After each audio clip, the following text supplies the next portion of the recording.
Welcome to my Magicka Nightblade Elsweyr build. This is going to be the first build that I've actually done in a while, which is a proper build and not just an update. So I've got hopefully a very good in-depth review and, well, a talk about the build. Not much has changed, but I'm going to do a take on it for Elsweyr. For those who don't care to listen to me ramble on about the build, we're sitting on the superstar screen, so you can just take a look at the gear I have on. You can look at the skills and our bars, assuming it works, it does, and our champion points and shit. So, assuming you don't want to listen to me, you can look at this, you can pause it, screenshot it, off you go. But for those who want to actually stick by and hear me chat about Magblade and how it is in Elsweyr, well, stick around and I'm glad for it. So, we're going to start off with our gear and we'll explain why, where, what traits on, all that good stuff. So, we're going to start with our monster set. So, lately a lot of the time I've been switching between monster sets a hell of a lot depending on what I'm doing. So Zan is pretty much the go-to monster set, or was the go-to monster set on my Magblade for a very long time. It is extremely good single target DPS, and it has a good one piece to boot. The Zan set comes from Scalecaller. Now, let me just talk about a couple of problems that arise running this set. So, with the latest trial of Sunspire, the dragon bosses have a bit of a strange hitbox, and Zan doesn't proc on them, doesn't work. So, for that reason, I have been using Groth'dar extensively in that trial. Let's bring it up so you guys can look at it. So, what Groth'dar does instead of what Zan, so it gives you a 1-piece Max Magicka instead of the 1-piece spell crit, and it gives you AoE fire damage instead of single target fire damage, which is, it works a lot better in Sunspire. Also, there's a lot of situations in Sunspire where you need the AoE of Groth'dar. So, if you're going to go and do Craglorns, or you just want to do very high single target kind of damage, stick with Zan. But if you are doing 4-man's stuff with a heap of trash, or you're doing Sunspire, I highly advise you go with either Groth'dar. You could do 2 1-pieces. I've been doing 1-piece Zan, 1-piece Kana for a little bit to get 2 1-piece bonuses, so I don't have to worry about any procs. Or, the other alternative, if you don't have the best buffs in the world, you could go with Slimeclaw, if I can find it. Here we go.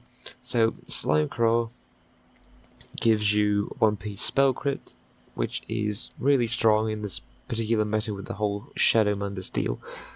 The second piece is now useful on Magblades 2. It gives you Minor Berserk. Magblades with the Elsweyr patch had their Minor Berserk removed. So if your group hasn't got optimized buffs, or you're running by yourself, I wholeheartedly recommend Slimeclaw as the go-to monster set. It's easy to farm, it's a solid set, it doesn't have procs, it can work at range, it gives you a great 1-piece. It's a no-brainer if you play solo. Plus, if you want to, you can do 1-piece Slimeclaw and 1-piece Zan and get a whole extra 7% crit for the 2-slotted. Anyway, that's the monster sets that I use. Let's go on to our body 5-piece. So, at the moment we're still on Mother Sorrow. I haven't got anything better to place here just yet. I hope to get Perfected False God before too long, and I'll be using that plus Bloody Mara, we'll talk about that later. But for now it's Mother Sorrow, all in Divine's traits, all in, well, it only drops in light, but this is dropped in Deshan, like Overworld. Sorry about the traffic in the background, there's not much I can do about that. But yeah, this drops in Deshan Overworld. It's readily farmable, easy to buy. It can be a bit steep if you go for the jewellery or you want to get it in Divines without actually transmuting it. But it's purchasable, which means it's not a pain in the ass to get. Alternative sets, if you want to be... I haven't got it on this character, but if you want, you could use... I think it's called Master Architect, isn't it? You could use Master Architect. Now, this set drops from Halls of Fabrication. Now, this is still a fairly good set on Magblades. Now, what it does is it's going to give you the constant minor Slayer, which is never a bad thing, that's a good buff. It's going to give you a bit of max Magicka, a bit of spell damage, but the 5th piece is going to give you Major Slayer when you use an ultimate. Now, this only really works particularly well on Nightblades or Templars, because they're the ones with access to cheap, really good ultimates. So because Soul Harvest only costs like 75 ult, this works quite well with them, and it's a good buff for your group. So if you don't want to roll with Mother's Sorrow, you can go with Master Architect. I'm not aware of any other decent sets apart from what I've mentioned. If there's anything good that you know about, feel free to let me know, but those are the 3 that I have used or want to bounce around because I haven't actually done False God yet. Anyway, our jewellery and weapons. So we're still sitting on Burning Spellweave. No matter how many patches go by, this is still a solid favourite of mine, and it's always going to be. So, it gives you max Magicka, spell damage, spell crit, and the 5th piece is dealing fire damage. You apply a burning stats effect, you get another 525 weapon damage. It has a maximum uptime of like 66%, so as long as you're hitting like 55 towards 60%, uptime on it, then you're doing good, and it's going to outperform pretty much every other set, because it doesn't just give you the spell damage, it gives you extra burning proc damage too. So, other things that I've done around switching gear sets around, you can do Mother Sorrow in the jewellery and the weapon, and do the burning spell with armour, but this is just the combination I have. I did forget to mention you could also use Sororia, but the problem I run into with Sororia time and time again, if I can ever find it in my scroller, is it's great for doing passes. It's absolutely fine for sitting still on a dummy or in Craggle and Trials and just burning a static target. It's great for that. But as soon as you start moving, as soon as you start having to dodge stuff and things get a bit tricky and you do need to move, it becomes damn near useless, if I'm honest. It gives you a lot of max Magicka if you get the perfected one, but honestly, if you're going to be doing something like Asylum or Cloud Rest, I can't recommend it at all. Definitely not in like solo or 4-man content, definitely not. Oh yeah, I forgot. There's also Spell Strat, which I really don't like. But for those who do like it, we'll have a look at it anyway. So what this set does is it gives you max Magicka, 2 sets of spell damage, and 500 spell damage just for pretty much light attacking the target. So, yeah, in theory, it's a great set. Honestly, I haven't done too bad with it in the past, but the thing I seriously didn't like about it is, if you use this set, you are committing to doing single target on one thing. Which, to be fair, isn't awful in some raids, but the moment you're doing anything which has trash, adds, or I'm thinking of Sunspire like the Ice Dragon boss right now, with all the Atronachs. If you're using Spell Strat for burning the dragon, as soon as you got all those Atronachs spawning, this set means jack for the AoE that you can do. Like, you can burn down one thing reasonably quickly, but you're gonna suck on pretty much everything else in the area. Not to mention the ads in that dungeon and the trash, there's so many. So, it's a great single target set. I can't really recommend it for... I don't know, I personally just don't like the set very much. You might love it and find it being fantastic. I just can't say I'm a fan of it.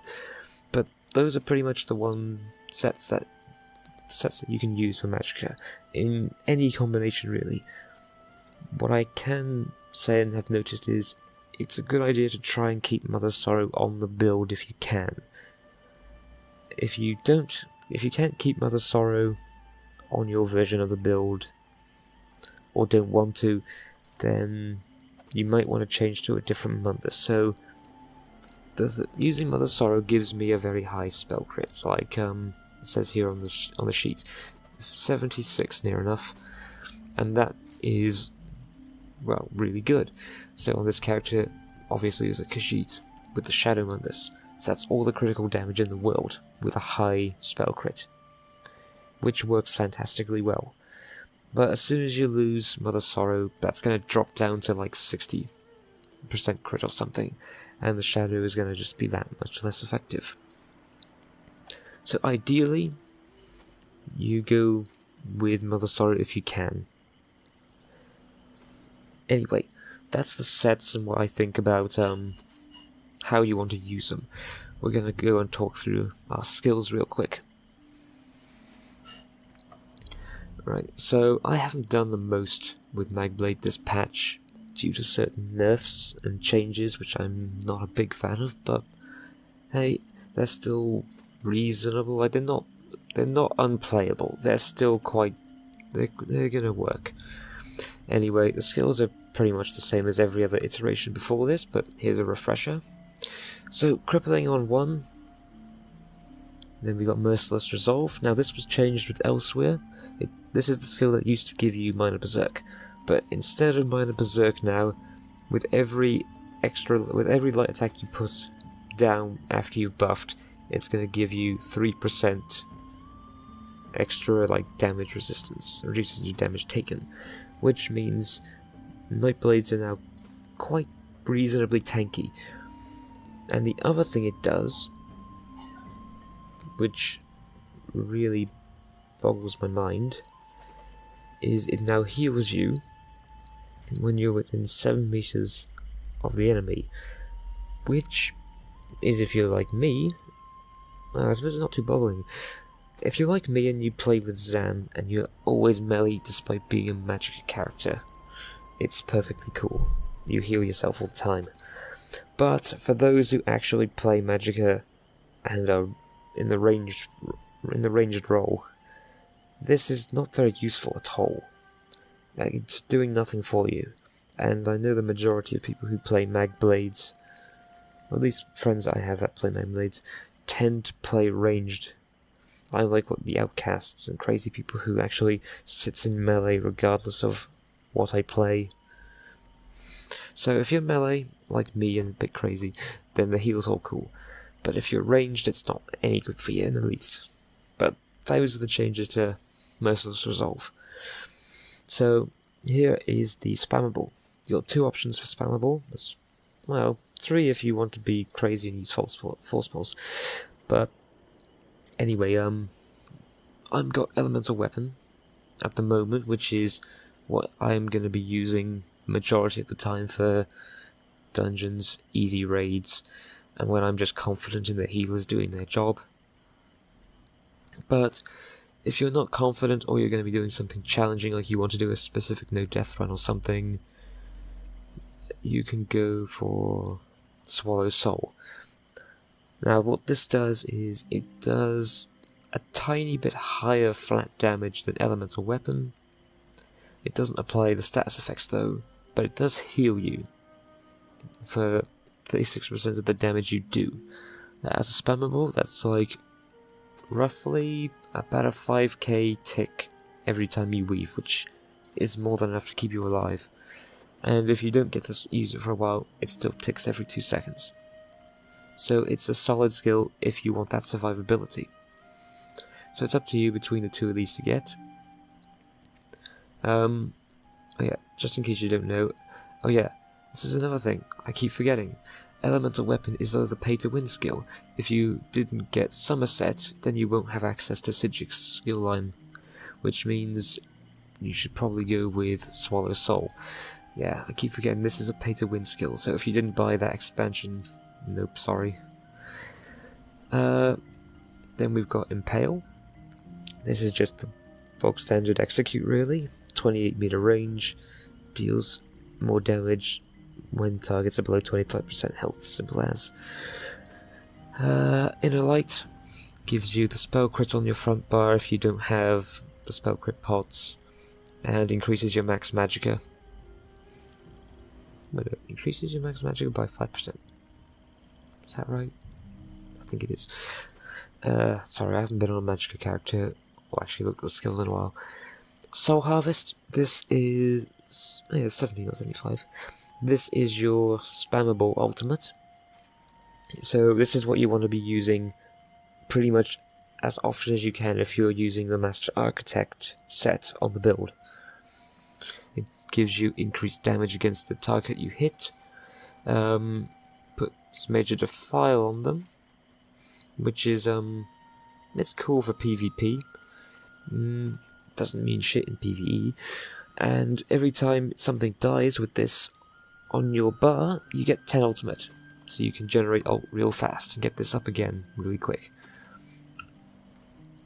Okay, Backbar. Backbar is my regular flex slot, as I've said before. I have a number of different skills here from time to time. In the typical raid, it's going to be Harness Magicka like it is now. If I'm training or pausing, it will usually be Elemental Drain. Or if I am doing the new trial dummy, it's going to be, I imagine, either Rearming Trap or, what's it called, that Sigic pay-to-win skill again.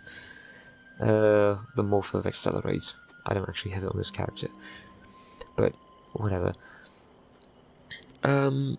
Slot 2, Backbar, siphoning attacks, this is the sustain and a slight heal.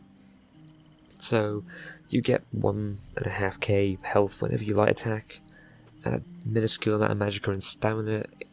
Oh, Magicka and stamina if it's the other morph. I'm really not thinking straight today. I haven't played Nightblade for so long. Anyway, that gives you 20 seconds worth of light attack, giving you a bit of stuff back. And then after it expires, you get near enough 4.3k Magicka back when it ends. Twisting Path. This is pretty much a weaker version of Blockade. It gives you major expedition and deals a kind of piddly amount of damage, but there's nothing better for Magicka Nightblades to be using, sadly. Then we have Blockade. Oh fuck, I completely forgot the Maelstrom staff that goes with this, but I'll go to that in a second. So, Blockade is the, strong ground AoE that it's a must-have for every Magicka build, really. Burning enemies will take 20% more damage from this as well, which synergizes with the Burning Spell Weave quite well. And, if you have it, one of these, Maelstrom Inferno Staff. When you have Blockade in use, and targets are affected by Blockade, your light and heavy attacks will be increased. Which means, say you're doing 5k DPS with light attacks, this will push it up to, 8 or 9k just by having it. It's that much. So it's a must-have. And then, I have another copy of Inner Light. A lot of people use that Sigic crit damage skill. Channeled Acceleration, that's what it's called. But I personally don't like using it. It mucks up my rotation every time. But, hey, that's just what I use. And then last, we've got Fiery Rage, the big old AoE ultimate for our Backbar. Nothing too special, it's just big old trash full of ads. Use that and they all melt. That's great. So we'll quickly look at traits and bits. I should have looked at this earlier, but I haven't done a build video in a while. Okay, so trait-wise, what you want to be doing. A couple of patches ago, I did infused on the big pieces, mostly because it was still the Thief Mundus patches back then, and you could get more damage from your attacks with having infused on the big. But now what you want to do is go for Divines, and that's to boost up the Shadow Mundus and get that juicy crit damage buff. So every piece in Divines, every piece with Max Magicka, enchant-wise. Jewellery-wise, you want to have 2 Bloodthirsty. Now, for the necklace, you've got 2 choices. Well, it doesn't have to be necklace. My OCD says it needs to be necklace. But you've got 2 choices. You can do Arcane like I'm doing, and get more maximum Magicka, which helps a little bit with sustain, and gives you decent flat damage. Or you can do Infused, which will get you higher spell damage, lower Magicka. I'm not quite sure how much difference there is. I've tested it a lot on like PTS, and I can never tell the difference between Infused and Arcane. So I always go with Arcane. A, because that's what traits like Raid Jewelry drops in and whatever, so I don't need to transmute it. And the extra like 1k Magicka it puts on your bar after like stacking of Magicka and so on gives you a little bit more sustain. Weapon traits, we got Precise Front Bar, again, more spell crit for the Shadow Mundus. Shadow Mundus is our god, we follow the Shadow Mundus. And Infused Backbar for our weapon damage enchantment, which will give us 452 weapon and spell damage with pretty much no cooldown. So that's just a flat 450 extra. Okay, CP. Now, with my actually there's been changed to my Magicka build. I don't think CP has, but here we go. We got 56 in Elfborn, which is more critical damage. 64 in Elemental Expert, which is all your flat magic themed skills. 31 in Spell Erosion. This can be 28, 31, there's not much difference. You need around that much to hit the spell cap with a decent group. Well, spell pen cap. My good old Magicka Nightblade, 75 into the Atronach to get the Butcher passive. So you go in 19 in Staff Expert and 56 in Master at Arms. A lot of Magicka Nightblade skills are direct damage. So having this high is good, and Magicka Nightblade is a very, or for me anyway, has been a very light attack focused build. So you get, you got the Maelstrom Inferno Staff. I'm losing my mind, guys, help me. The Maelstrom Inferno Staff boosting your light attacks, and then you've also got the fact that every 5 light attacks you get the Spectral Bow proc. So fast and good light attack weaving is important on a good Magblade. So you oftentimes have very good like light attack ratings and light attack DPS on a Magblade. So boosting it more is a good thing.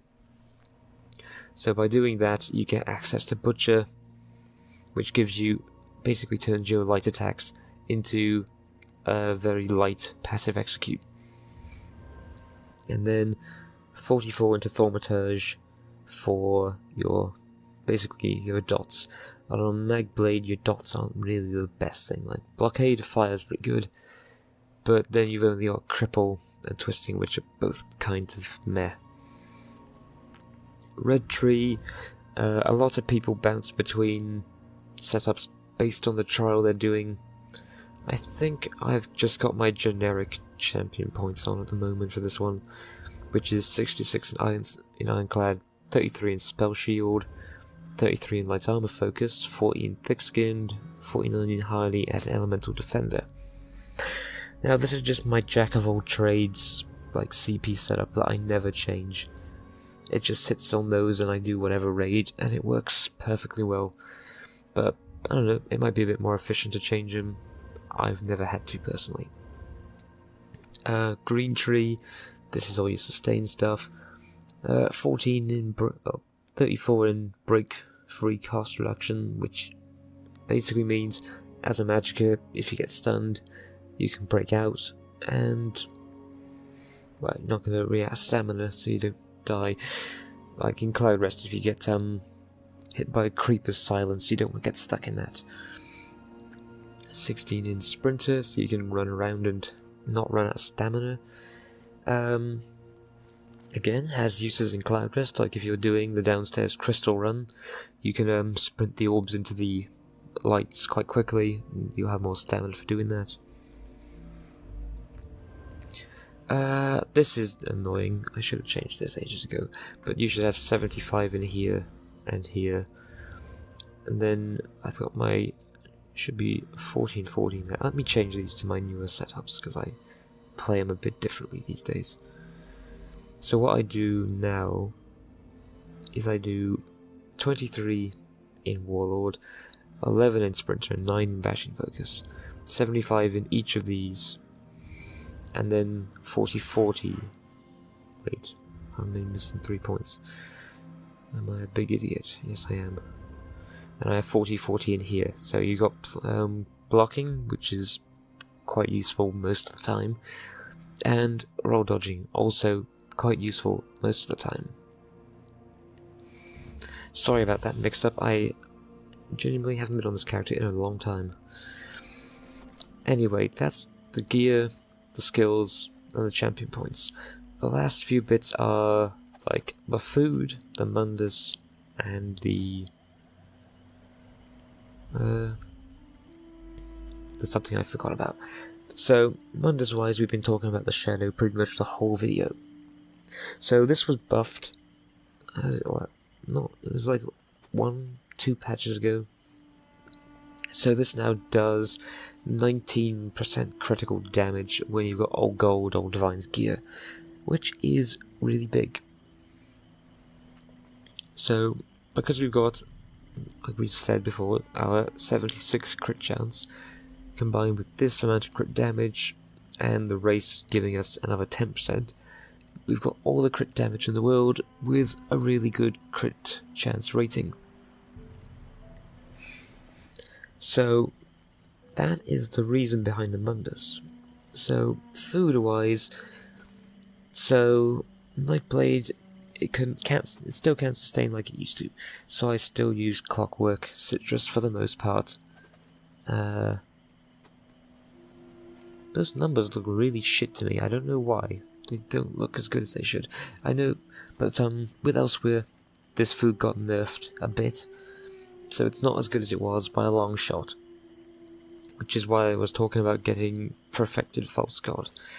Let me see if I have any to show. I should do. So, Perfected False God, what this basically does is, it's a Magicka version of Vicious Ophidian. So it reduces the cost of abilities by 8%, which is great if you're not a Breton. If you are a Breton, you can use this food, which is I'm about to show you. So, basically using this, your skills are nice and cheap, so you can get away and use the now buffed Bloody Mara. So, as everyone knows, well, I don't know if everyone knows this, but I always used to make the biggest jokes out of Bloody Mara because it was shit. It was a gold food that was worse than blue by stat food, but now it's the strongest. It's now the best, highest stats in the game for food. So, if you're a Breton, you can use this. I want to get Perfected False God so that I can use this too. Alternatively, if you want to use this and you don't want to fork out for the much more expensive Clockwork Citrus, is you can drop the weapon damage enchantment on your Backbar weapon and you can go with an Absorb Magicka Glyph. I'll see if I've got one to show you. Not on this character, of course. Nothing is on this character.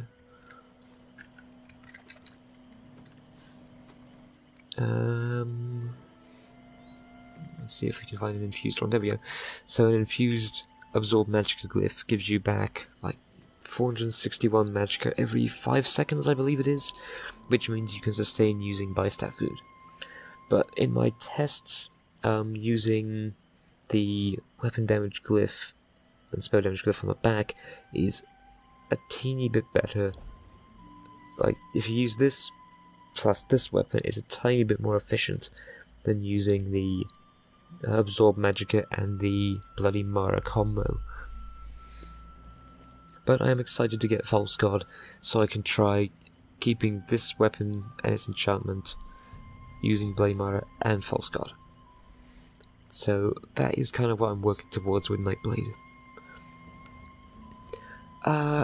Paths-wise, it's not what it used to be since the nerfs and like the changes to the actual class. It can still do reasonably well. Like, this is one I did a little bit earlier, 52k, a little bit lower than I used to be able to do, but with the loss of Minor Berserk, of course that's going to happen. So that pretty much sums up everything about this. If there is anything I've forgotten, any details about the build or any reasonings that I might have forgotten, please do leave a comment and ask me pretty much anything. It's easy for me to lose track of things that you guys might want to hear, because, I don't know, I made the build, and I know pretty much everything. It's easy to overlook something which might be significant, so ask questions, please, I always welcome it. And let me know if my quality's improved any, because I'm trying out a slightly new recording technique and editing process. So hopefully it's all good. So, thank you very much for watching, and I'll see you in the next one.